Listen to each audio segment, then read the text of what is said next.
What is up, everybody? How's it going? And welcome back to the Backwoods Sports Show here. We are back at it on the 26th of March here in 2022. Things are looking pretty blue in some places, but it's looking up and pretty damn sexy here in the world of sports. Had St. Peter's, them Peacocks going last night, getting that big old dub. I mean, I took the plus 13 or 12.5, but that thing smacked hard as all hell, and they got that big dub. So big shout out to Dougie and the boys out there. But I'm going to have to welcome on in here Sir Magee. So how you doing, man? How's your weekend been? My weekend's been great with all the March Madness going on. A lot of upsets and just a lot of fun basketball to watch in general. And on top of that, we got a lot of NFL news also. So great offseason so far for the NFL. A lot of news. Hell yeah, dude. It's been an absolute ride this offseason. I kind of feel like some teams might be getting money pushed to them in the backside just to make some moves. No. But for real, though, it has been, like you said, just an absolute crazy offseason. Everyone's been going bonkers off the walls, different trades, people flipping around, going to different teams. I don't think it's anywhere near done yet, but we'll see soon enough. Matt Ryan, all these other moves at quarterbacks going wild. I was saying earlier, I think we have the most spread out quarterbacks in the NFL we've ever had at one point in time. Right now, can't really think of a team that doesn't have a quarterback besides what? Maybe the Panthers? It's about the only team, especially draft-wise thinking. But I won't stay too long. We're going to pop over here. What? Seahawks. Yeah, Seahawks too. But that's what I'm saying, draft-wise. I feel like some of these teams are going to nail someone down in the draft. Desmond Ridder. Knock him down for those Panthers. Maybe a second, third rounder, but that dude is going to be going, I'll say that. But we'll pop over here first here to the Boston Bruins, man, over there in the Garden. They were, I'm going to say a little bit at least, but smacking it up lately. They're 4-1 in their last 5 games, beating the Lightning 3-2, the Canadiens 3-2, Jets 4-2. The Wild loss, the only loss in there was a Wild loss, 4-2, and also beating them Blackhawks 2-1. So playing a hell of a job out there. They're 6th right now in the conference and 3rd in the Atlantic Division, I think by like a game or so. So doing what they got to do to get by and all that. But Swayman has really been heating up there in goal and seems to certainly be the solid option for them going into the playoffs as the netbinder as of right now.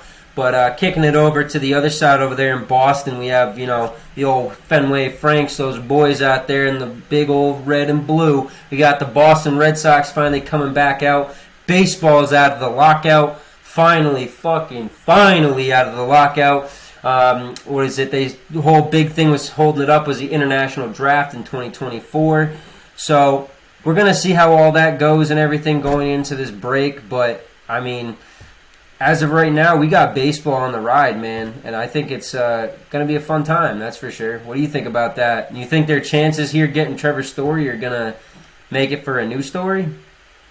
I mean, I think they're even good without him before they even got him. The Red Sox, they weren't ranked too high, but us Red Sox fans, we know not to doubt them ever because they can do anything. They can flip the record around within 50 games, and that goes by season too. They got to have an up season and a down season back to back. But we knew the Red Sox were going to be hot this year, and so far in spring training, they've been nothing but hot. So I'm excited to watch the regular season. Yeah, man, they've been smacking the crap out of the ball, pitching like wild. Everything's been going pretty sweet for them as of recently. So we'll see how it goes heading into the season here. But like I said, having Trevor Story there, I feel like it's, like the rest of the league stacking up. Red Sox didn't have to add much, but that is a big old bat and just a great fielder right there to add into the lineup. So that's somebody where I think it's, just going to create another solid spot in the lineup for them and hopefully bolster everybody else to, make a good run this year and do some big old damage, as they like to say over there in Boston. So, but we'll kick it next over. We skipped in the middle. We'll kick it over to the hottest part, the hottest locker room in the Garden, and that's the Boston Celtics. They started off this season going into the break 23-24, and have now won 23 of their last 27 since the All-Star break. Jason Tatum, man, I've been knocking on you all season and since last year and maybe even the year before a little bit of times. But I'm going to say right now, and for just right now, he is absolutely knocking my ass right out and telling everybody that's ever told him wrong, I'm the fucking superstar right here, so step to the fucking side and let me do my shit. But that isn't without the help of Jaylen Brown and the other boys as well, because they are all absolutely killing it. Everybody right now on that team is going off. How do you feel about it, man? Yeah, like you said, they've been going off, and it wasn't always like that. Like you said, they're around 500 around the All-Star break, clinging on to that 10 seed. And we saw early in the season, Marcus Smart had that burst down the locker room, calling out his stars, Tatum and Jalen. You guys are averaging Tatum a high of 27 and Brown almost 24 points a game. And he said, you guys need to pass the damn ball a little bit, move the ball around. He backed that up because we saw within those first 50 or so games, they were 21st in the league in assist percentage. So Marcus Smart had a reason to be mad. And definitely. They had a lot of COVID bug, and Smart was out for like 6 games. Brown was out for the first 14 to 30 games or whatever with injury. You had coach, a lot of different factors, but at the end of the day, you guys got to start passing the ball, and they did that, and they made it up with some defense also. Oh, hell yeah, they did, man. Robert Williams has been the solid all along, and so obviously has been Marcus Smart, as we all know. But with having everybody playing it, especially Jason Tatum himself, and, I mean, you said it right after they made the trade, but Derek White, man, I don't think it could have worked any sweeter. And I really did like Dennis Schroeder in that spot, but Derek White is filling that 1,000% as opposed to 100. Yeah, it's nice to have him more like secure point guard there, I would say. Someone that can pass the ball, can shoot, can do a little spot up, and just knows where to be on the floor. So that's good to see him connect with the team so well right away. Yeah, that's for damn sure, man. Because it's one of those things where, like, Schroeder's really good, but I always resort back to, I say Russell Westbrook in this aspect is sometimes they're a little bit too fast for themselves and get themselves in some trouble. And I think Derek White is just a little more humble. Humble, should I say? Just more in control of his own game is how I should put it. And he's been playing a hell of a goddamn games lately, honestly. And it's been, really spurring them to take on some of these teams that should, not to say they are playing them full strength at times, because they certainly haven't, like the Warriors game with Steph Curry going down and whatnot, and the whole Klay Thompson issue we talked about before. But, man, they are taking down some teams that should be giving them a lot more problems than they have been. I'll say that. Yeah, and like we said, it goes back to the defense, of their last 27 games of that stretch we talked about. 14 of those teams, the Celtics held them to under 100 points. Which is very impressive, and in general they've been holding their opponents to 42 points in the paint, which is the fewest in the NBA. So Tatum said himself after the All-Star break, that's when you got to play your best basketball, and they're definitely doing that right now. Hell yeah, man! They are playing lights out right now, and going forward, like I said before, NBA right now to me seems like it's the most non-star studded it's been in a long time. We have it really spread out. A lot of teams right now have a lot of chances to make some runs possibly, especially in these playoffs. Obviously, I feel like the big name guys, superstars, are going to start to take over when that comes around. But, maybe some of these younger teams might have a chance still. Maybe not jawing them because I don't know. They're pretty solid themselves, but we'll see. I think some of these seasoned teams that don't exactly have the standalone superstars may still have a shot at it this year. That's for sure. Definitely. Yeah, that's what the Cinderella story is all about. Definitely, man. Cinderella and then Peacocks. We'll kick it over to some more stuff in the NBA. What else you got on this deck for us, man, that seems to be stacked every week?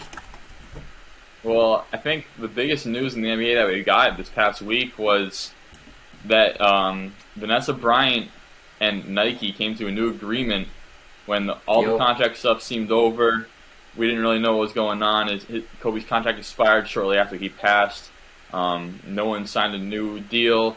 Gigi had some shoes that were going to come out that didn't end up getting released. But now Vanessa Bryant decided, we're signing with Nike a new deal. 100% of proceeds are going to the Mamba and Mambacita Sports Foundation. So this is really huge because since Kobe passed, nearly 20% of the NBA has worn Kobe's or his attire on the court. And even during the bubble, over 30% of players, it's over 100 out of 300 players, were wearing Kobe shoes during the bubble. So it's pretty neat to see that. Kobe's legacy is going to keep living on. People can keep buying his stuff. The demand's going to be higher than ever. And the first shoe to be released is going to be May 1st, which would have been Gigi's 16th birthday.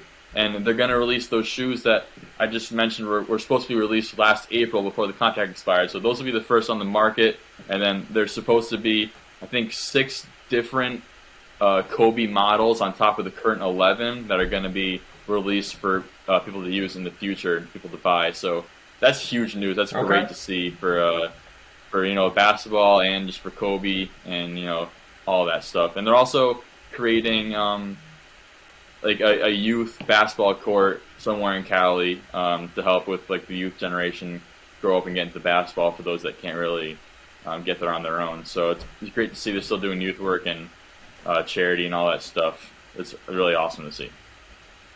Yeah, that's huge, man. I mean, to see everything with Kobe go to the wayside just because he had passed away, like, I get it. He's not the man in charge no more, and to speak for him and make moves for him is I guess for fans and for anyone, even family, it's a tough thing to see, and especially in the wake of it, you don't really want to be dealing with all that stuff. I say they probably put it to the side so they didn't have to deal with those kind of things and think more about it. But It's great now to see him back out in the forefront, them putting him out there, and I mean, no one's ever going to forget about Kobe, I'll say that much. He's a Laker. Maybe if he was on the goddamn Hornets the whole time, they could have forgot about him. But I'll say one thing, man. Kobe lives on, and goddamn, it's going to be a ride, I'll say that much. We'll see how everything goes down the road, but I'm sure they're going to sell the hell out of that shit. That's for sure. Yeah.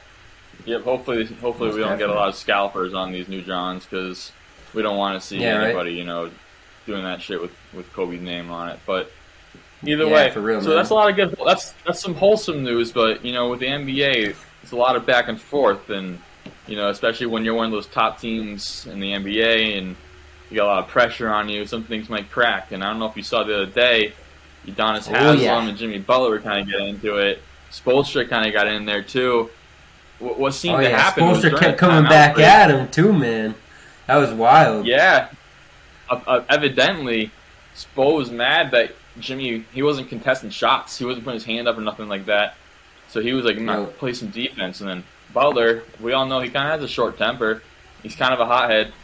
He started drawing back at him. And there's actually, you could actually see Spoelstra talking in the huddle. And he said, what, do you think I'm going to fucking fight you? And he started kind of laughing about it. And it just, to get to the point where your coach is like, come on, dude, like, what are we doing here? Your coach is doing that? Yeah. And then we see Haslem. He's drawn in there. He actually said, this is my city still, to Jimmy, which is pretty G, I think. I like Udonis because it is his city. Udonis has been the coach player for how long now? Like, he is literally, like, as God sent a word, as Spoelstra is at this point. He's got to be. He's been through the championships. He's been through the bad seasons.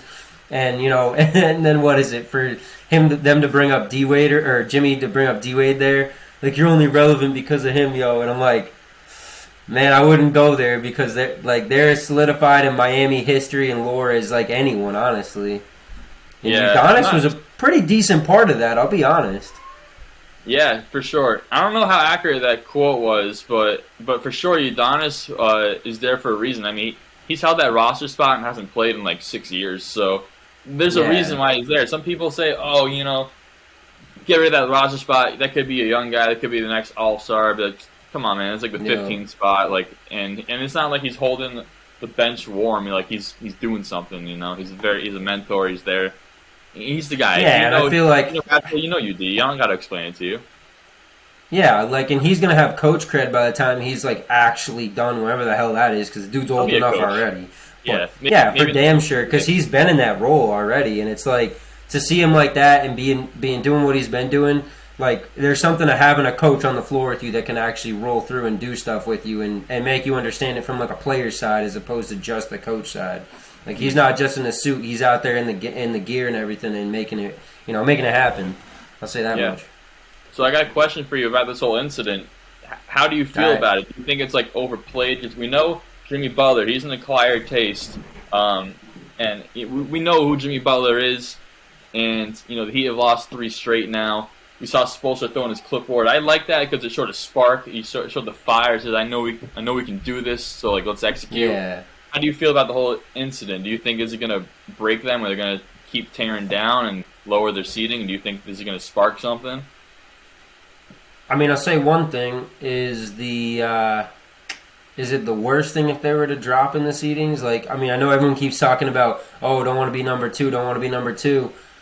Are they trying to drop down even further than that and make sure they don't have a shot at playing the Nets? I just being honest, there's a lot of that playing right now where, like, I feel like the Celtics, they're making a hell of a run. I will not take anything away from them. But I'm also like, whoa, pump the brakes. Like, I mean, if you get first place, cool, but, like, there's also that chance we're going to meet the Nets, but are the Nets going to be what they are sometimes? Are they going to be that shit side of the Nets? Is it going to matter, having Simmons, not Simmons? It's all that playing in part with it, but you just kind of look at it as, like, open book as of right now, and truthfully, every time Jimmy, I mean, he's been on 3-4 teams now, Jimmy has? Something like that? Mm-hmm. I think it's 3. He's had a problem everywhere he's been. Yeah. So, I don't know. It's tough. I mean, from the outside looking in and not knowing as much as I probably should know about Jimmy himself, I'm going to say Jimmy might just be the issue, and him getting lazy at times, and, like, you can't be lazy if you're the superstar. I put it that way. And if you're going to be lazy, pick a time where it's not going to hurt you like this, because he's picking the wrong times. Yeah, I think them even making the finals in the bubble was, like, almost enough for them, like, to be satisfied, I guess. Exactly. Get satisfied, complacent. Yeah, and it's like, I don't know. They're 1 seed, like, they're doing good, but, I mean, at the same time, I'm looking at, how are these guys 1 seed? I'm looking at, like, exactly. How's 8 seed? How's, like, all these teams, like, I can name, like, 3 or 4 teams I would think are 1 over the Heat, especially how they've been playing lately, but, like I said, Spoelstra is a great coach, and as you said, they might end up playing Brooklyn because they're going to be in the play-in tournament, it looks like. Who knows? Kyrie can play now, who knows? But one thing I want to see, if we see that matchup, I'm not even looking at the on-court matchup. I'm looking at Spoelstra versus Nash. And I want to see how, because they're both very high IQ guys, but one thing I noticed, Nash, I don't ever see him get mad. I mean, they just gave up 140 he's very points. calm. They gave up 140 points to the Grizzlies without John Morant, and I didn't see him yell once. Yep. And I saw Spoelstra freak out for Jimmy Butler, his superstar, not putting a hand up in a man's face. So I want to see how these guys kind of react off court or on the sidelines. But then we get back to the superstar level, though. We get back to that superstar level. Like I've always said, it, Jimmy Butler ain't no fucking straightaway superstar.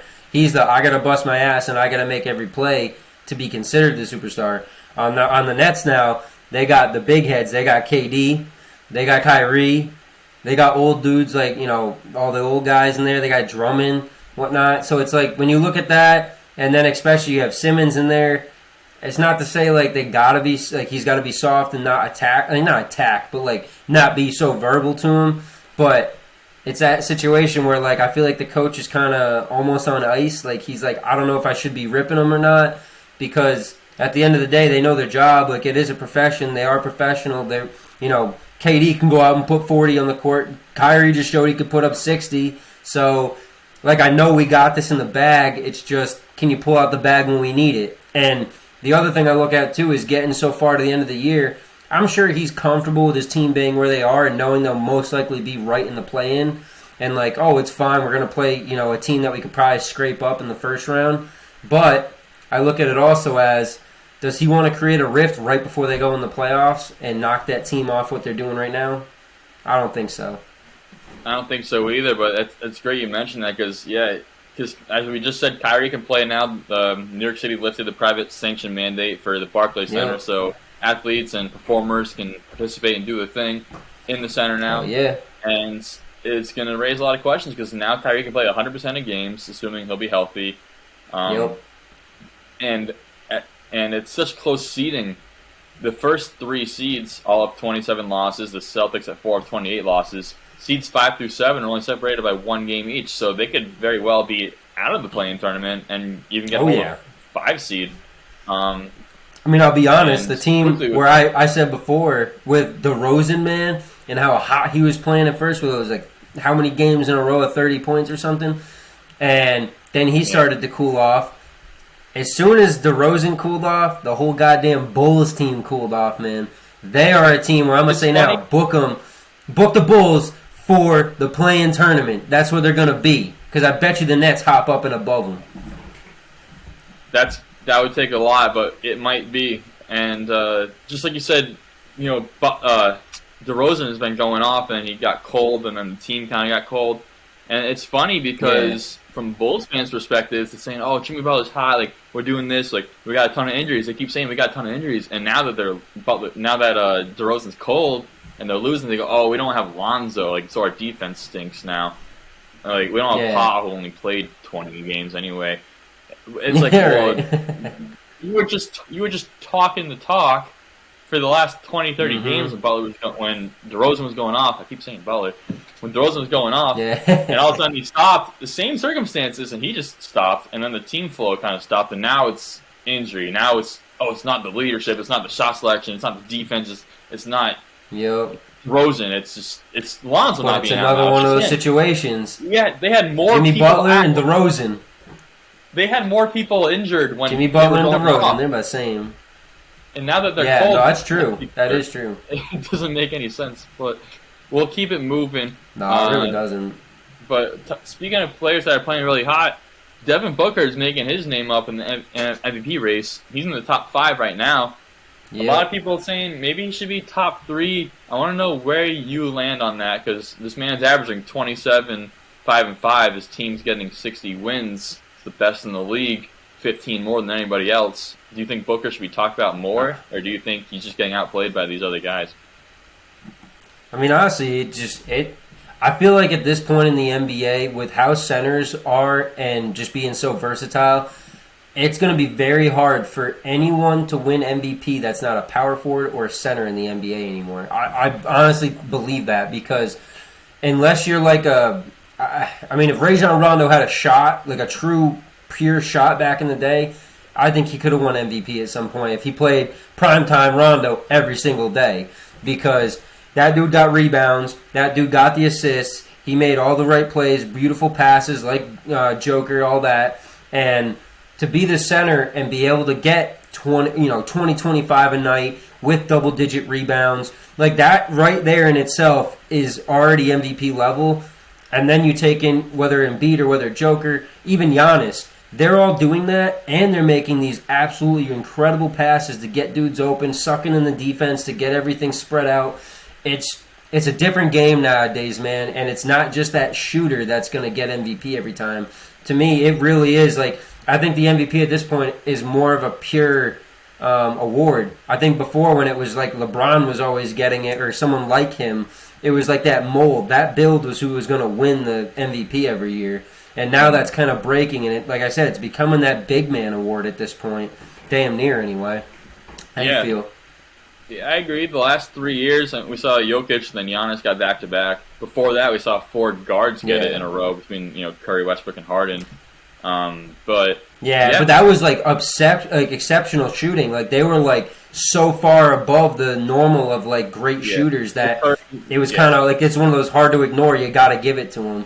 So that's why I say, like, with some of these dudes at the power forward and center position shooting the lights out, I mean, hell, I think Cat could get it eventually if he's maybe not on the goddamn Timberwolves.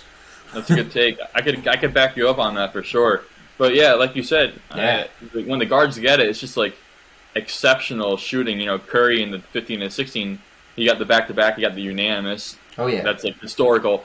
Russell Westbrook only got it. Westbrook stole it. Harden should have got back-to-back because Westbrook only got it because he averaged a triple-double, and that was like such a narrative that the NBA had to roll with it, which is how they decide a lot of these awards. But I agree. I can see big. But in the end, that's a huge thing. Like, yeah, and like Westbrook. But that's why I said Westbrook being a point guard. Like, to me, like, yeah, Harden definitely had a great year that year and everything. But to me, yeah, like that was a rightful award. Like, to average a triple-double, rebounds, assists, and scoring in general, all of those as a point guard, like, for me, the biggest one out of that is the goddamn rebounds in there, because you're a point guard and you're down there banging bodies to get those. And I won't say banging bodies as much because it's pretty soft. Shot goes up, dudes are running halfway back before the shot even hits the rim. But I get it, want to get back and all, but dude's making the damn plays at the end of the day, and he's putting up those stats. Got to give him that fucking award, you right? I guess, but then why didn't we give it to him the following 2-3 years when he did the same thing? Come back to me. I don't know. Well, I don't know. I think it was such a big topic when it happened because Harden arguably had a better season that year than the next year when he won. He was just shooting lights out. True too. and it was cool to see because they're former teammates, and I don't know how they are head to head or anything like that, but Yeah. who knows? But I remember that too because the whole narrative about that first triple-double year was like, oh, he didn't shoot that well because he had this one like horrible game shooting, and then the next game he literally went on like a tear, and then after that it kind of went the rest of the season the same way it had been, Yeah, and the team didn't do anything either. No, they didn't do shit. But, so that's why, like I said earlier in the season, like I mean now it's kind of proving me wrong with the whole Ja Morant thing because that goddamn team's winning without him right now, and they're doing. It's not better, but they are very consistent even without him out there. And, I mean, Booker, like you said before, back to that main point, I think he could be in the top conversation, but realistically, like you've been talking to me, man, Embiid, Joker, and Giannis have just been I mean, not as much Giannis, but they've been separating themselves pretty well. But that dark horse in Tatum, man, if he finishes the year doing what he's doing and getting more rebounds and stuff, it'll be hard to ignore it, I'll say that much. I definitely think he'd at least get a vote or two. Yeah, and who knows? He's still young. He's, 23 or 24 years old. Yeah. So I mean, hell, if he does what he's done in this back half of next year, I almost think it's a lock that he could get it. Or at least a lock for, like, the top three or something, because there's always going to be a big man with those stats, too. I could see that. I'd even give him, the next 5-6 years to make his case because he's not going to get his next contract till he's 27. He's going to be entering his prime then, so that's going to be another 5 years that we'll get to see how well he does. Yeah. And I mean, hey, even like LeBron's putting up numbers that he could argue to be an MVP. Oh, but yeah. Again, I think that hell, just pushing away. Yeah, I was saying that before, man. If LeBron really gets him in the playoffs and maybe gets past a round or two, I know it gets decided before that, but if it didn't, he gets past a round or two, like, it's pretty damn hard to ignore that because LeBron, whether he's putting ice in the back, on the knees, whatever, he's been getting out there and getting after it as much as he's always been. One guy I want to look at real quick, though, mention in there, man, maybe a little dabbling with on the FanDuel, Luka Doncic, man. How do you feel about that? The man with no all-stars, no one even basically with a name around him, and he's got his team right up in there in the thickums in that Western Conference. Well, I think you got to give a little credit to Spencer Dinwiddie because he already hit 2-game winners for him by the time that is true. He got traded over there. So and I don't think anybody thought he was going to do well. And a lot of people were surprised he ended up going there, maybe thinking he was going to be part of another trade or something. And no one really thought it would fit too well. I know I didn't. I know a lot of people I talked to didn't.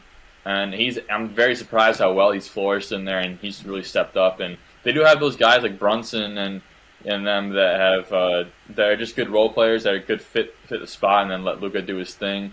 And I think since he's definitely kind of dealing with a lot of nobodies, he should definitely get his name talked about more. I think he's like fourth or something right now in the running. He's up there, yeah. And he said, "Hey, I'm gonna stop crying to the refs." He actually said that, and that's been been a big thing on him the last year or so. His rookie year, he was fine. Second year, and he's been complaining a lot. And he said, I finally watched the tape. I saw it. It looks bad. I'm gonna stop doing that. And you know what? You're gonna start getting more calls now. Stop doing that a bit, but. No, exactly. Not everybody's LeBron and can get away with that. And like I was saying, I mean, right now, it's Embiid, it's Joker, Antetokounmpo, Doncic, Morant, and Booker. I mean, then you go past it. You go Durant, Curry, DeRozan, Tatum, and then LeBron. But I'll be honest, though, Curry? What? I can't even believe he's on that list. That's just out of respect, man. Yeah, he's had too much of an up and down season. He did have a case, around All-Star break, but no, he was going lights out at that point. Definitely. Yeah. But, I mean, it's one of those things, man. Mm-hmm. But keeping it in the West, we talked about the Lakers trying to make the play-in tournament. There's another Western team that's kind of on the fringe there of the playoffs and the play-in. It's the New Orleans Pelicans, and there's been some rumors. We heard Zion, he's out for the season. No, he'll be back. Oh, he's getting more surgery. Oh, but he'll come back after. And now it's saying, you know what, he's done for the season. We're not even going to risk putting him back in. Not only that, but now there's NBA insiders saying this dude probably just played his last game as a Pelican. And it doesn't surprise me, though. Yeah, it doesn't surprise me either because, no one was happy from the start. We look at his journey in the NBA. He's getting drafted. Everybody thinks New York Knicks, they're going to win the lottery. They're going to get Zion. He wants to be there. he said it. Match made in heaven. Then all of a sudden, the Pelicans win the lottery. How'd that happen? I don't know. Maybe because they traded Anthony Davis before, and the NBA thought they needed to make up a number 1 pick. I don't know. Yep. That's a conspiracy theory for someone else. But the Pelicans guy, they got Zion. Then they got the most. Well, I was confused the most. They got Stan Van Gundy, and coming from a Pistons fan who he just left, he was jobless. He's at the unemployment line before the Pelicans called him and said, "Hey, we got a bunch of young players that don't know what they're doing. You want to come and coach them?" And to me, I said, "You're not asking the right guy. You can ask Stan Van Gundy's brother probably for better advice, because Stan Van Gundy himself, no, you got to give him some vets, unless it's Dwight Howard, which none of these guys are. Yeah. For Atlanta Magic. I'm sorry, but Definitely. that was a stupid signing from the beginning, and I called it, and nobody saw it for some reason within that organization, and he got fired pretty quickly. Yep. Not only that, but Zion, they didn't get him any help. Well, they got CJ, but they got him a year late, and they got him when Zion's not playing. So I don't know what that organization is doing. Do you think do you think he could be the next Greg Oden, like with his injuries, or do you think he's going to land on a team and he's going to actually start excelling? I think eventually he's gonna excel. It's just a matter of time as to, like you said, it's where he goes, man. Because at this point, with how irrelevant and how many guys that are superstars want to leave NOLA, should NOLA even have a team at this point? Like, to be honest, it just has that stain. It's got a big old shit stain across the goddamn team at this point in that Smoothie King Arena, whatever the hell it's called. And just no goddamn person with even a scratch of a name in the NBA wants to play there. It's just how it is. They don't have that bad of a team. That's the worst part about it. And for what all we know, and I remember listening to the McAfee show before a couple weeks, maybe a month ago, something like that, he was even asking this NBA insider, like, yo, so, like, Greg is, like, kind of ready, and he's, like, ramping up, and he's doing, what was it, the 1-on-0s and the 2-on-0s and the 3-on-0s, like, getting ready. But he was out in freaking Portland for this whole time. Now he's coming back to NOLA, and he's going to start working out, doing all these different, workouts and stuff to ramp up. And then we get this, and then the next day after that news, he's out there on a padded court dunking the ball. What the hell is going on? Like, he's showing right now, bro. Like, I may not be play ready, but I ain't screwed. Like, I should not be done is basically what it looks like.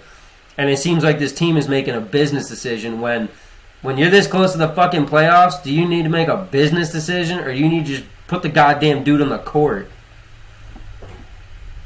He's a professional, ain't he? He can get used to it. No, because the writing's got to be on the wall for him, because like you said, if they were really like that, they would have cleared him. They would have put him in. Maybe he refused. Maybe they didn't. He refused. I don't know. But like you said, he could have. I mean, most likely. He's putting up 27 a night. He's only 21 years old. I think if he gets traded, I think the Knicks are the team to look for. I think the Knicks, Atlanta, Chicago, and Minnesota are all the teams I think that would fit well with him. I see him getting traded, but like you said, NOLA kind of sucks. So is it kind of a false perspective? Because we saw AD when he was there. He was MVP talk. This dude was the best power forward in the league. He was shooting lights out. He was doing everything. When him and Boogie were together, they were just going off. Then all of a sudden, he leaves NOLA. What's he doing in LA besides getting hurt? Not really doing too much on the court. So Nothing, bro. Maybe we're going to see something similar. Zion, he went off when he was playing, but now that he's going to be somewhere else. I mean, not maybe high market, going from NOLA to LA with AD. Small to huge market. Maybe that could have affected him. Who knows? Okay, so now if Zion goes from NOLA to Madison Square Garden, how's that going to affect him? I know he wanted to be there. Everybody wants to be there. Everyone wants the big lights, but you're going to back it up? It's going to be really you're going to back it up when the big lights are on and you got the big mouths out there calling your name? Because if you can't do it in NOLA, bro, you ain't going to do it nowhere. I'll say that right now. But he's doing I mean, I'll be real, though. If he wants to really excel and make something out of what he's got for chances, if it's out of those four teams, if that right there, you're saying those four teams, Atlanta, New York, Chicago, and Minnesota, there ain't no better place to go than Chicago for him. Mm-hmm. He would fit that lineup. Oh, he'd fit that so damn sweet. I think he'd be perfect in that lineup. But it also comes with a price, too, because We all know how that's been going, and not that I think they started to run a little too fast this season, and maybe if who knows, Zion was healthy this year around around the trade deadline and everything, that could have been a possible move. I know they got a lot of pieces over there and whatnot, but I mean, we'll see how it goes going forward. But I'll tell you one thing, Zion, just like you said, he ain't a NOLA boy. The only thing he likes in NOLA is goddamn some of that seafood down there. That's about it. Yeah, for sure. Big old 300-pounder. But to finish up our NBA drama, we saw Yusuf Nurkic. I don't know if you saw what happened sideline. I did. That phone slapping.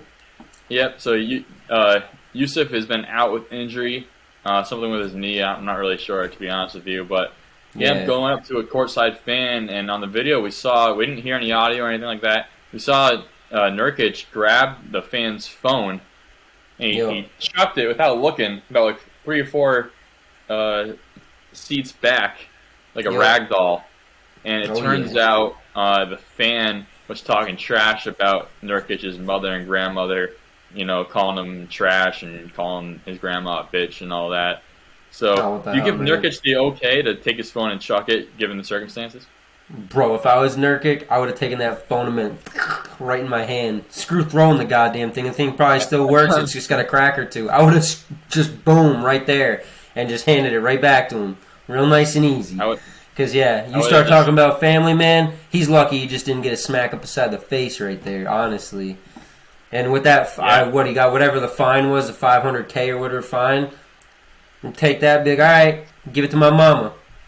That's all. Yep. Yeah, split it. For real, man. I'd take his fuck phone. That shit, bro. You don't talk about family like that. Yeah, I'd smash it on the ground. I'd break it over my hands. I'd want to throw it right at his face. I'd want to punch him in the face. And you know what? If he did that to a different player, that might have been the circumstance, because they're real close. NBA fans, I'll say it every episode if I have to. Every time there's drama courtside, I'll have to say it. NBA fans are lucky how close they can sit. It's the only sport you can sit that close to, and you're so privileged to be that close. Like, it's just unfair almost to the players. It's crazy. Definitely. And if people don't behaving themselves, we've seen a lot of people get ejected from games recently, and it's all these courtside fans. I mean, hell, how did this guy not? I mean, I know the game's over, but how did this guy not get knocked out of the arena and you're not coming back? Because I mean, I would say right now, there's a lot of things that have been done. We know Russell Westbrook over the years, or a couple times in Philly and different shit like that, with that doctor who got, lost his job and everything. Man, I don't want to ruin a kid's life, but for a kid that's stepping where he shouldn't be stepping, I'm going to tell you right now, if that was the snake Kevin Durant, or that was Westbrook or one of them, I can damn near guarantee, I mean, maybe not Westbrook because he's been there a couple times, that snake old Durant might have really socked his ass. Because I mean, hell, we'll be real honest now. If it was Udonis Haslem, he would have taken him to town, bro. That's for damn sure. If it was Joker, he would have waited till the fan turned around and then pushed him. Yeah, right, probably, man. For real. Hey, that's not even the last. That's not even the last of the drama, because we actually saw mid-game this dude's dribbling mid-court, talking about Devin Booker. You see a sideline video. And you see Booker mid-dribbling looking at the fan, and he yells at the fan, he calls him a pussy. And that's kind of the only context we have, but, we might have a little bit more on that next week. Who knows, we might have some more insider information about the fan and what he said. Trying to find that inside scoop. So hey guys, if you're listening, tune in next week. We might have something special for you. Who knows? We'll get back to you on that. But, that's all I got for the NBA. Yep, that's the NBA news, but if we want to quickly talk about the March Madness, I mean, we got Duke and Texas Tech playing. We got Arkansas versus Gonzaga. We got UCLA and North Carolina. They played. St. Peter's beat Purdue. That was just crazy. Yeah, that was a wild. Who do you see going all the way? I mean, we got Arizona and Houston. These Nova, my boys.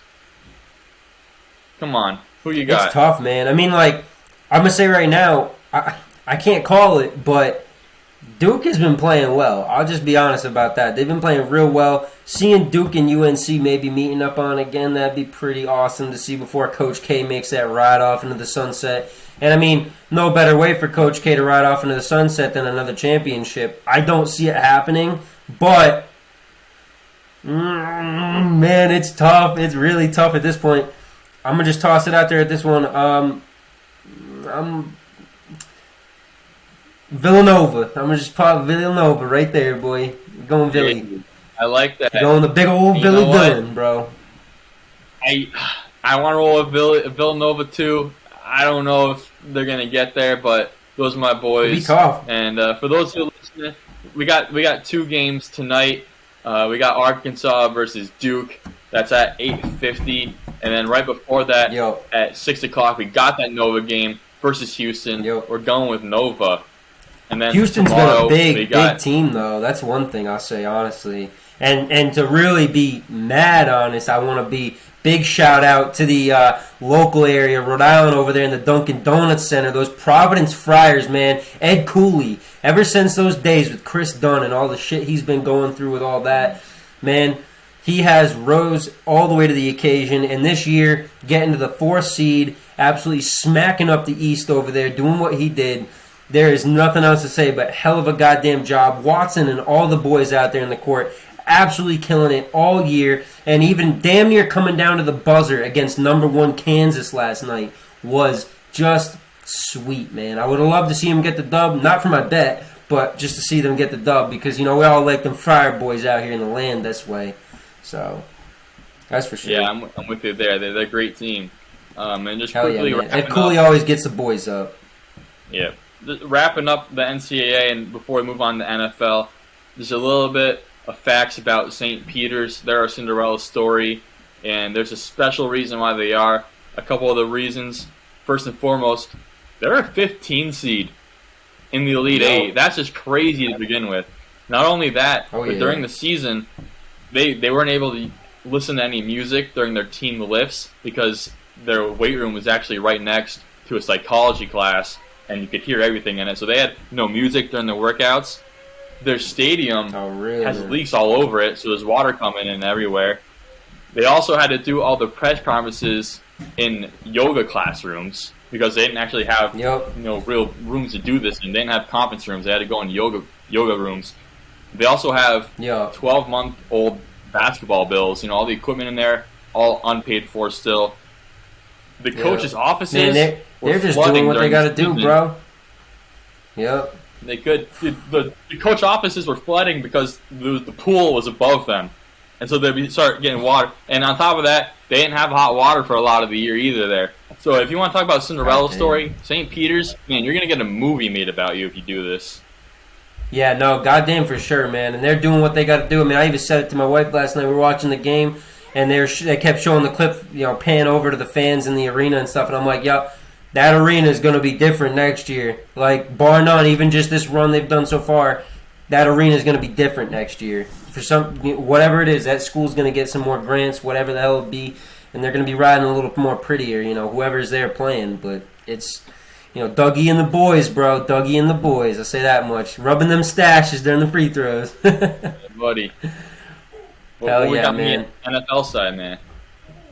Over here on this NFL side, we're sitting up here pretty, man, talking about all the things going on here with the NFL, going over to those Bucks, and we're just starting up here because there's a lot of rumors coming around town, if I gotta say it.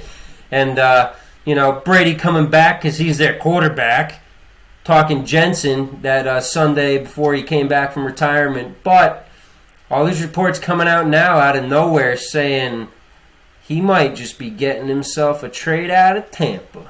And him and Gronk might be making a decision together. Possibly the Dolphins.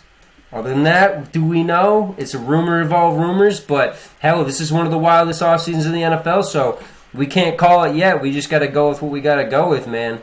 And I'll be honest, how do you feel about that? Do you think there's real smoke to that fire? Do you think this is just one of those ones that's put out there just to get everybody a little riled up? Nah, I don't think there's any smoke to it.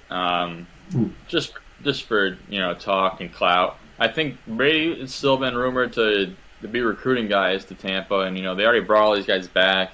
Gronk's going to join Brady. I mean, wherever he ends up going, but I'm sure it's Tampa. I don't take. That's the weird part is Gronk hasn't signed back yet, and we all know. I mean, I can't say we know he's playing, but he's made it pretty damn well known that he's playing. So I'm like, shit, like that's the only reason why I hold anything of even the littlest bit of weight to this. But who knows, man? We'll have to see it coming up. But it's been a big old thing on that side of the on their waters down there in Tampa, should I say?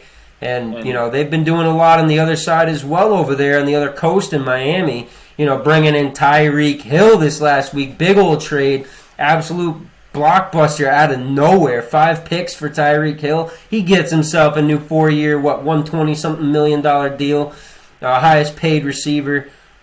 That's some big news, but him coming out and also saying afterwards, now I got the most, accurate quarterback in the NFL or some shit, and Tua fucking can't even keep a pass high or low, Tagovailoa.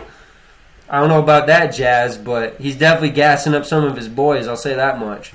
How you feel about that trade? And you think Miami's got something in the bag here, or you think this is just a big move and it's not going to really pay off besides maybe winning some extra games? Well, it's going to be interesting to see Hill next to Waddle, 2 speedsters, and then Tua. For sure. The center there. Who knows? Yep. I think Teddy Bridgewater might get a shot at starting at some point throughout the season. I think that's safe to say. All right. Teddy's a pretty good guy. He's not a typical clipboard holder, so I could agree with it, but it's just tough with Tua being such a young quarterback. I feel like he's going to have to get hurt, or he's going to have to just really play some shitty ball. Because it's going to be, I feel like it's going to be hard for him to play too shitty with those two, Gesicki, they don't have Devontae. Still do that? I think they still have Devontae. I mean, that's going to be a gnarly offense. Yeah. However it goes, that's a gnarly offense. Yeah. Either way, even without Devontae, yeah, for sure. And whatever you get back for him, if you do trade him, it'll be great. But who knows? Yeah, exactly. He's unproven, so this is his chance, another chance. I mean, he's young, obviously. I'm not expecting him to prove himself already, but I'm just saying, we haven't really seen too much progress. Yeah, most definitely. And Tua had a hell of a backside of the year last year, doing what he did. Honestly, didn't really... I mean, he didn't impress me in the beginning, but coming out there and doing what he did to finish off the year, and even in the middle of the year there, he was absolutely lighting it up with guys that you wouldn't expect it. Were they playing the greatest of teams? Not really, but, I mean, hey, it's how it goes. And Brian Flores should have never lost that goddamn job, being told he's got to lose games. Some bullshit up in that. But I'm going to talk about another team that's always fucking around with the bullshit, and that's old Believeland and the Cleveland over there going and trading for big old Deshaun. Got a lot of charges on me. Watson, who finally beat the rest of them off this last weekend, beating that last one down there, the Texas declining. You what? No, never mind. Oh, his eyes near. But yeah, no, they're getting Deshaun Watson over there, couple picks and everything, doing what they did, 3 first-rounders. I mean, Deshaun, what he is, he's a great quarterback. I ain't going to stink about that. But him and Amari Cooper there together, Jakeem Grant, David Njoku, seems like they're starting to build a little bit of something over there in Cleveland. I mean, I still think it's some bull that, Baker's being treated like he is. But, hey, it's what it is. Dude played a goddamn whole year, broken arm, shoulder, whatever it is, broken ribs. He balled the hell out, no matter the stats, whatever it is. He stuck it the shit out. And I'm going to say right now, no other quarterback would have stuck that out during the season, not even Tom fucking Brady. So, put some fucking respect on that name. And for the rumors of him, possibly Baker going to the Bucks, that could be the best thing to save his goddamn career. And it doesn't even really need saving right now. That dude's a boss fucking moxie, man. Like any other quarterback in the NFL. Better than. So, how do you feel about that situation with Deshaun in there? And in the Baker situation, what do you think with that? I think they keep Baker to just back up Deshaun, just in case he does get suspended. And even if he goes to the Bucks, like you're saying, I mean, he'll be playing a backup role either way, at least for this one more year. So I think most definitely, if you're the Browns and you can't get anything out of it, there's no harm in keeping him. I mean, if he refuses to play backup, that's one thing. But I think it's fine just to hold on to him. Deshaun not likely getting suspended, but he still could. So it's good security. And like I said, if you don't get enough back, there's no harm in holding on to him for one more year. I mean, there's definitely no reason to not have him as a backup, but I'm gonna say right now, for the reason of disrespecting a man and what he did for you the last 2 years. One, getting you to a playoff run that you ain't been in for fucking 20 years, and your team's been just dog shit to begin with, been dragged through the mud. You've taken players like Joe Hayden. You've taken players like, Josh Gordon. He is what he is. He's done things to himself, but a lot of great players, especially linemen. Joe Thomas, man, put his whole goddamn career in that damn franchise and just got dragged through shit year after year. And he even said it himself. Every year, they're sitting there thinking they could win a chip. They win like 3 fucking games. So to take all these absolute all-star talent dudes and damn near waste their careers away, and now you go out and do this to a guy who just brought you some playoff relevancy, I'm going to say, I love you, Browns, because you're my second team, but fuck y'all. Y'all don't know shit of what you're doing. And bringing in Deshaun Watson, love the move because he's Deshaun. He's a great quarterback, but he's also one of the most improvised quarterbacks in the NFL. Dude doesn't know how to just sit in the pocket and make a play. So unless you get another weapon for him out there, I'm going to say right now, they're going to be a disappointment again this year. Like, safe, honestly, to me, is going to say they're going to be a disappointment. Amari Cooper might get hurt, which won't even matter at the end of the day. He could be out there all game, every game. I think they're going to be like 8-9, 9-8.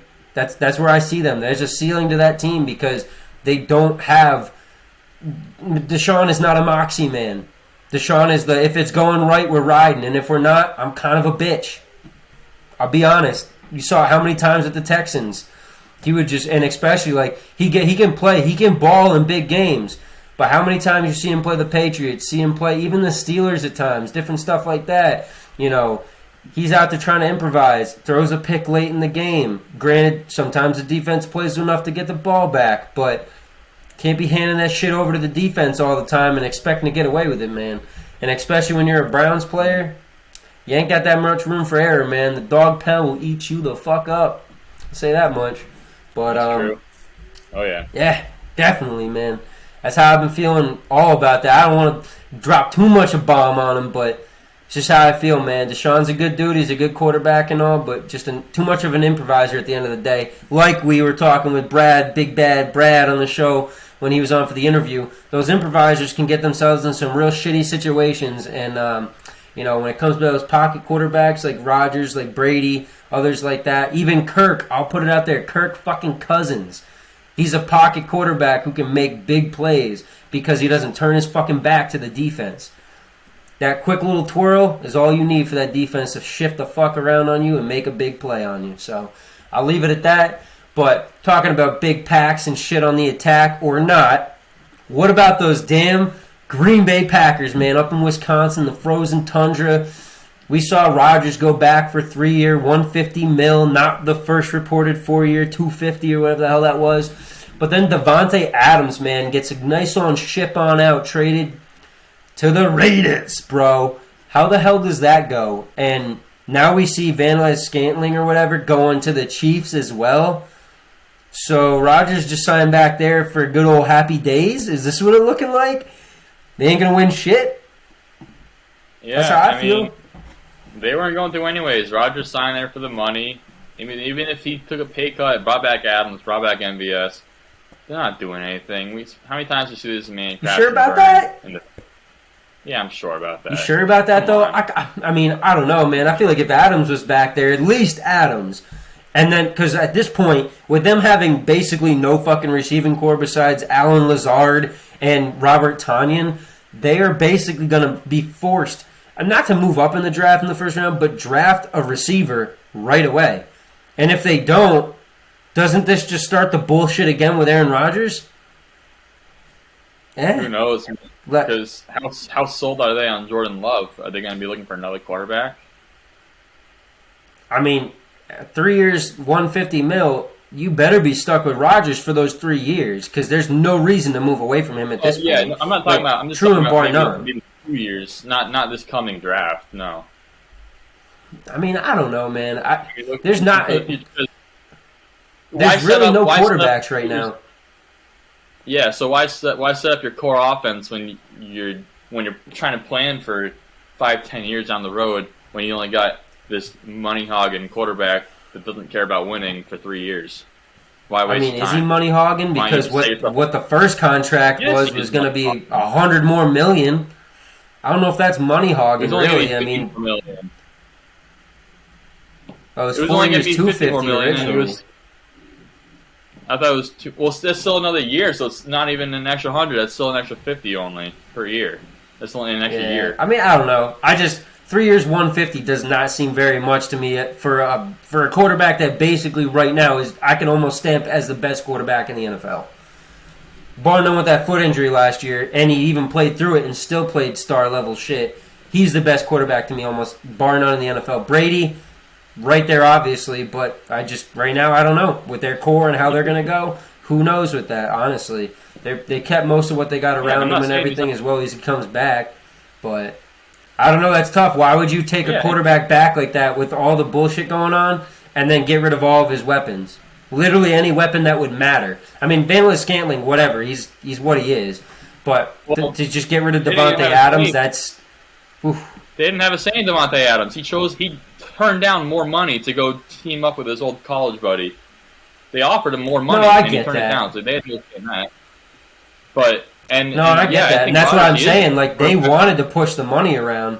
They wanted to push the money to Adams, but he just didn't want it. So maybe if they went $32 million, he would have came back. But it just didn't seem that way, man. It seemed like he was set in stone that he wanted to go to Las Vegas. Yeah, and I think Rodgers, he is the best quarterback in the league, but I still think he's money hogging. I mean, like you said, just Brady might be the second best, but he's the complete opposite. He takes the minimum pay essentially. So, and he's not. He could be the best on money hogging. As a Patriots fan and knowing how his contracts have gone in the past, it's not minimum. It's still a hell of a lot of pay. It's just I sign a decent long-term deal.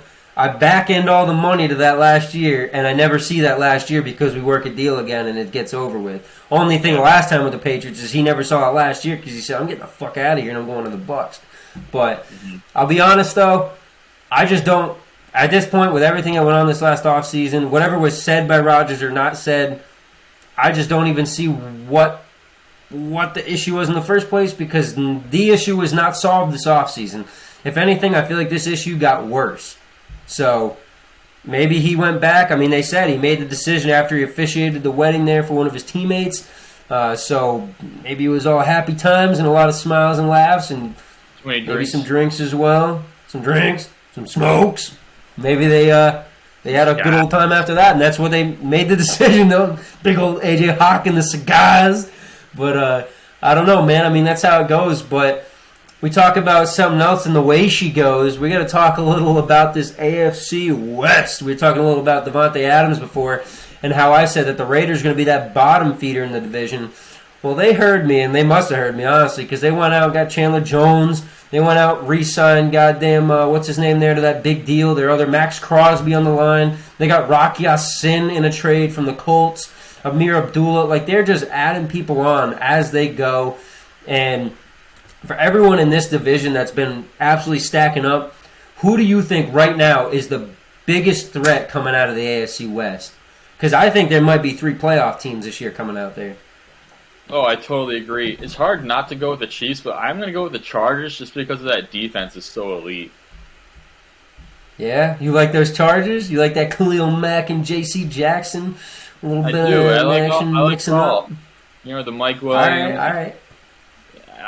I think they're great. I mean, Mike Williams, they definitely could have signed Mike Williams for a little less than that bullshit. I think that's a little much for a deep threat, but I mean, hey, he's a good receiver. I'm gonna give it that because especially the quarterback they got there in Justin Herbert, little Gerber boy over there, he can definitely get him that ball in almost any spot. So he's certainly worth it to him and himself as a quarterback and in that offense. Hopefully they manage the clock correctly there, and so much peacock on mine right now. Hopefully they manage the clock correctly and they get this thing right this year and don't fuck up some games late in the fourth quarter. But I feel like I'm going to have to go homer with my wife over here. And I like those Broncos this year, man. I really do. Honestly, Russell Wilson going over there is a big upgrade for them. But having the offense they do around him right now, I know Noah Fant isn't there. But hell, you got Sutton, you got Jerry Jeudy, you got Tim Patrick, who I think right now, stamp it down, just because they have Russell Wilson, Tim Patrick, I believe, is going to be the number one slot guy in the NFL this year. Book him for at least 80 catches, and I'm going to say 800 yards, 5 touchdowns. Easy. Not even a question. Any fantasy people, whatever you want, bookies, whatever, knock down those numbers, put them in, because lock it, that's what it's going to be. All right, well, how you like that offense? You think them, and especially that defense? I mean, I've been seeing it over the culmination of years here. They're getting Justin Simmons over there from Boston College, high-flying, big hitter, dude that can absolutely hawk any ball that goes in the air. I saw against the Patriots last year, or 2 years ago, sorry. He was hawking everything in that game. Nearly had 3 picks. I think he had 2. And just in general, a dude that at safety, you're not normally catching the ball that easy, and he's making it look like it's Odell Beckham one-handed cake. And then you got their draft pick from last year over there. You got Surtain, the second. That dude is lighting it up until he got hurt last year. And then, too bad they didn't bring back Von Miller, but they do still have a pretty solid defense up front and everything. So Chubb and everything in there, I think they got themselves a decent lineup going forward. And certainly something to really play around with, that's for sure. Randy Gregory is going to be... Hopefully he pays to that contract of the 5 years, $70 million, because he could be a damn threat. I'll say that much. Yeah, totally. Wilson in there, they finally got that quarterback they need. Like we said a few weeks ago, they've kind of had a couple of dunces in the last, all the quarterbacks since Peyton, basically. So finally they got a guy they can hopefully rely on and trust in and create a bigger spark than they had in recent years. Yeah, most definitely, man. And kicking it over here next, I wanted to talk a little bit. I know we kind of brushed on a little bit about Tyreek Hill and those Dolphins and whatever might possibly go around. But how do you feel going into this AFC East with this year? As of right now, with all the moves that have gone on, we have just so many, trades, whether it's signings, whatnot. I feel like everyone keeps saying the Patriots are going to be that third team in the division right now. And I think, I won't say that they're supposed to be something great or anything like that, but bringing in Malcolm Butler here recently, that was a big move. I think that's going to be something massive for them going forward, that they don't really have a cornerback besides him. And I mean, they have Jonathan Jones. They got some other dudes.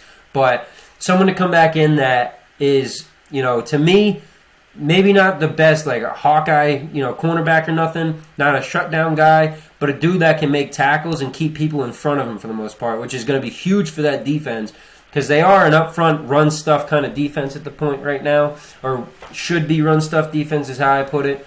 And, with some of these weapons that seem to be coming out here in the AFC East, it's going to be a tall order for them, but I also think that, just maybe, like I think about the Chargers and their mediocrity, that some of these teams, maybe even with their big signings, just won't pop off just the way you think they're going to do it.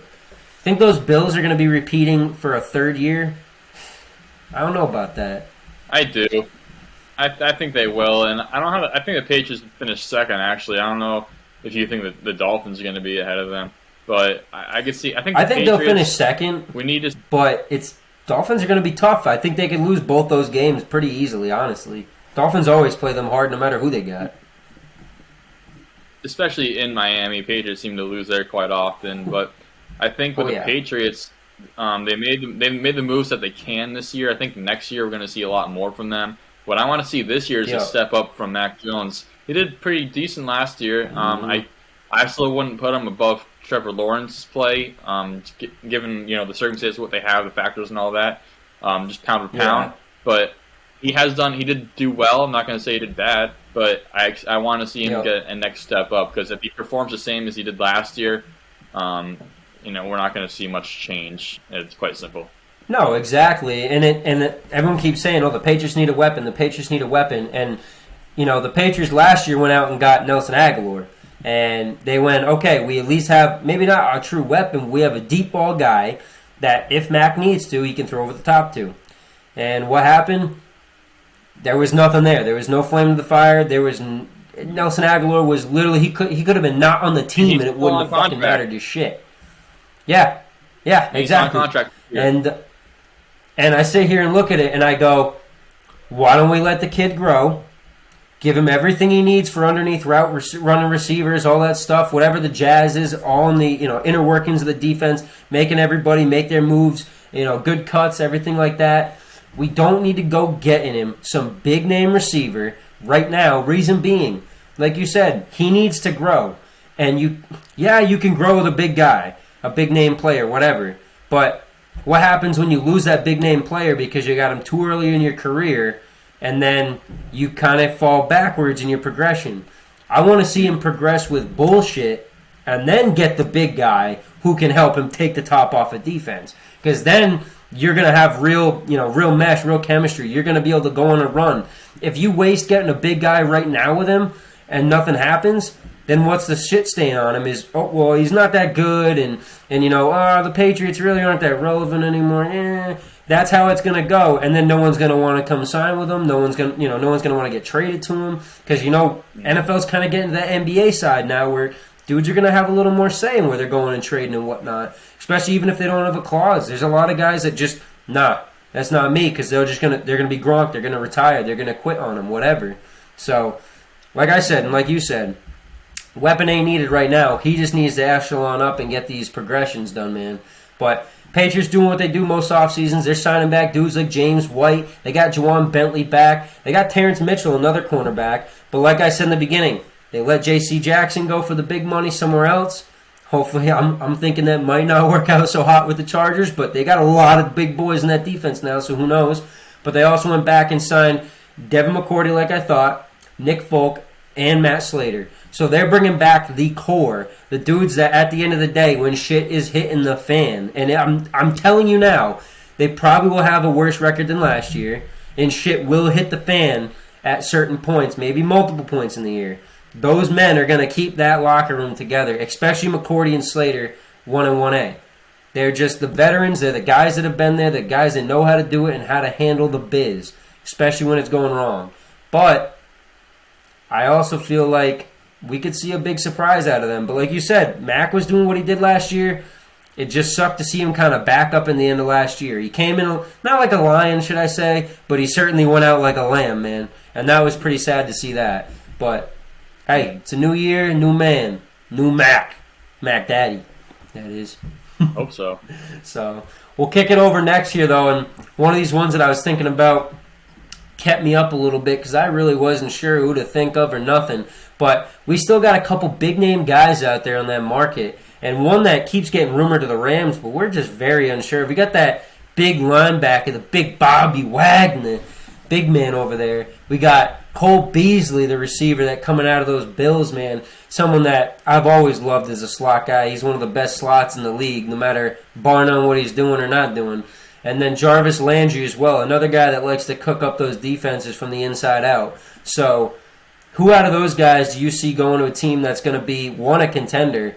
And in general, you see any of them making a big splash this year on whatever team they land on? I think Wagner's going to end up going to a contender for sure. I think. Oh, most definitely. He's too old to not. Yeah. I think Landry, he'll end up on a team that just maybe needs a wide receiver 1. If not, then definitely a 2. Depending on the quarterback, I think he's going to be fine wherever he ends up. Cole Beasley, I think he'll be a great slot guy somewhere. I don't know specifically where he might end up, but he can fit in a lot of good places. And Cole Beasley is like the Swiss Army knife, man. I feel like no matter what team he goes to, he's going to make them better. And I wouldn't say true Udonis Haslam role, but he's going to be that guy wherever he goes. He can coach up, especially dudes that somewhere are like him, trying to make their name in the league. Mm-hmm. Yeah, and Zadarius Smith was actually picked up by the Vikings a few days ago, so he's off the... I did see that. That's going to be a big one. Yeah, I didn't update that one, but yeah, no, that was a big move for them. I think they've always been big on having good linebackers and everything, so it's going to be someone that I definitely think is going to make a big difference for them. But you talking about Landry over there, receiver 1, receiver 2 spot, I'm just thinking of it 100% out of random. I could see Jarvis Landry going to those Jag Kitties. Him and what's his name there? Like that. Yeah, I think that would be a big thing for progression with Trevor Lawrence down there. As a bandwagon Jaguars fan, since Doug Peterson hire, I would like that. That's a thing. Said Doug Peterson. bringing the rings down to Jacksonville. Not for real, man. And Bobby Wagner, man. At this point, they've been kicking the tires. Everyone keeps saying the Rams. I don't think it could be the Rams at this point. I feel like it's going to be some other team that's going to be, cooking around, definitely in that range. But I'm not going to lie. You keep trying to get that Wagner on there, man. You crazy. Get out of here. Well, I said before I would love the Pats to get him. I don't think he's going to get massive money, but I still think he's going to get too much for Belichick to want to write that check out for him. So I'm going to stamp it down now. Bobby Wagner to the big old Green Bay Packers. I think the Packers need to find a little bit of something in there and solidify that. And hell, I think I said it before, but Cole Beasley might also find his way in the Packers too. They need weapons, bro. They need weapons. And Randall Cobb is not what Randall Cobb used to be. That's for damn sure. What about Jarvis Landry to the Packers? I could see that too. I definitely could. I mean, for me, I don't know. Jarvis Landry just seems like he's an island boy to me. I don't know about that, but that's what he seems like. So that's kind of why I threw that one out there. That, and it just seems like the Jag Kiddies are trying to give, old Trevor Boy, big long hair there, about anything he can have right now to be able to do the work. But Travis Etienne, man, stamp that down, because I think if he doesn't get hurt again in the preseason this year, that could be a hell of a goddamn guy to come out in that team. Being such a versatile running back that he is. But I want to finish up here in the last part of this segment, in the last part of the show, with a good old second-round pick from the New England Patriots back when Tom Brady may have thought my job could be on the line. That is a 49ers quarterback they're trying to kick out of town but can't seem to get out of town. That's Jimmy G. Where do you think he's going to land, man? Because I'm sitting here looking all around the board, and like we said, and like I said earlier in the show, I think this league has the absolute most amount of quarterbacks on teams that they could be on to really just kind of even out everything and make it so there's no real team without one guy. But there obviously is the teams that do need to draft this year, somebody.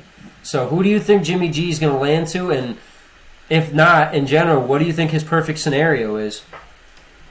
I think that, we definitely know they came out and said he will be traded this year. Like, he's not going to play for the Niners this coming season as a backup or a starter, I believe. So given that, I kind of want to roll with, just given the people that need it, I want to say the Seahawks or I think the Steelers are more realistic. I think he would fit better with the Steelers. I think that he would do pretty well in a lot of these places that we have mentioned, the Colts, the Giants, the Panthers, Texans. I think he would do well in a lot of these spots, but given the circumstances, I think Steelers is the best look for him right now. Yeah, because I can't lie. I mean, it's not that they should be picking another guy because they got a quarterback with a big contract right now. But those Lions been pretty hard rumored up to get Mark Willis from Liberty out there, that quarterback in the draft, who I said right away from the start, y'all love Pickett, y'all love Sam Howell, all that stuff, but Mark goddamn Willis has been the dude and been the man. And everyone says he can't throw a deep ball. Yes, I see some difference in that. And the bowl game they're in too over there, I think the Pinstripe Bowl in Yankee Stadium, they played a hell of a game. Maybe not against the greatest team ever, but I think it was against Virginia Tech. But still played a hell of a game, did what they did. He's been rolling, doing what he's been doing for every year he's been with Liberty and just getting better. So I think he's going to be a guy to really look out for in the draft. But Jimmy G, man, you said it. And it's hard. I look at this list and I'm like, there's definitely teams in there. And the Seahawks need badly. But they also got the pick from the Broncos. So I think they're going to be where Pickett goes at the end of the day. Because there's no way Pickett gets all the way back to the Steelers, no matter how bad they want that dude. Because we know damn well Tomlin is never going to trade up for a guy like that. He said it to Chase Young a couple years ago, and his mold of never being the shittiest team and always being around the 500 or better, it's tried and true, and he's never going to get there. So for me, I'm going to stamp it down, dude. Jimmy G is going to become a Steeler. Mitch Trubisky has been the backup since he was signed. I'd never thought in a day of my life he was going to be the starter, and if he is, fuck me. But I'm going to say right now, Jimmy G, best fit is with those Steelers. The Steelers, honestly, Jimmy G could fit on any team, but those Steelers, man, they got enough weapons. They got what they got. They have a running game. There's just, it's a match made in heaven to me, man. He's a good play caller. He can see things at the line, and that's everything that the Steelers have and are and have always been, honestly, is a team that reads everything before the play and just dissects things. And as much as people want to shit on Big Ben for not being the best player, that's what carried him through to the end of his career. And to even get to the playoffs this last year was reading them damn plays. So I'm going to stamp it as Steelers, but Seahawks is the number 2 on that one. So that's how I feel about it.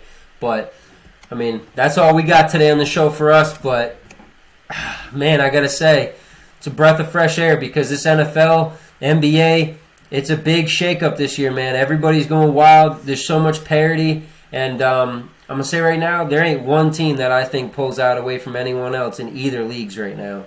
It is just an absolute toss-up. It's a jumble them in a fucking goddamn lottery container and toss them all on the table because that's how it's going right now.